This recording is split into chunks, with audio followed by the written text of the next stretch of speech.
My husband keeps asking me what I do all day, so I decided to make him a video. So here's a day in the life of a mostly stay-at-home farm wife that nobody asked for.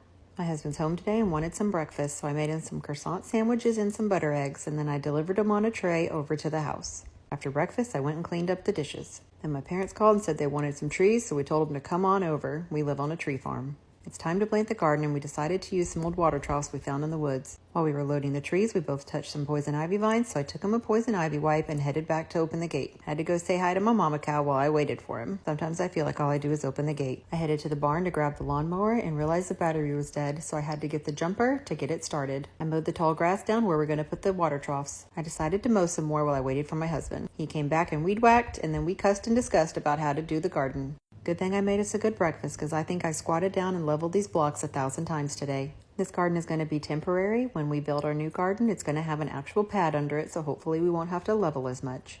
We're currently reusing things that we found on the property. Probably wasn't the best decision to get my head under the super sack. Grabbed my husband's knife and cut the bottom open to get the dirt out. He said this dirt's too good to waste, so he had to scoop up what we spilled. I soaked down the soil to prepare it for planting tomorrow, and then I washed all the grass off the building. All the bull nettle on the septic system was driving me crazy, so I had to mow it down. Don't come at me, I know it can be used for medicinal purposes. I love this lawnmower. I've literally cleared fields with it. Then I headed over to the barn to pick up the raccoon poop and put Mama's hay bale back in her trough. I got her supper ready and then headed back to the house. I took a moment to appreciate the sunset on the way. It's technically my skid steer he's out there having fun in. My rescue cow Mama slipped and fell in the mud a few months ago, and now she has stifle in her front leg, and I have to give her pain meds every other day. I crush it up and mix it in Hungry Jack and then take it down to her hidey hole in the woods. I told her all about my day while I played in the dirt, and she ate her supper. Then she realized she was still mad at me and ran off. Should I make more day in the life videos?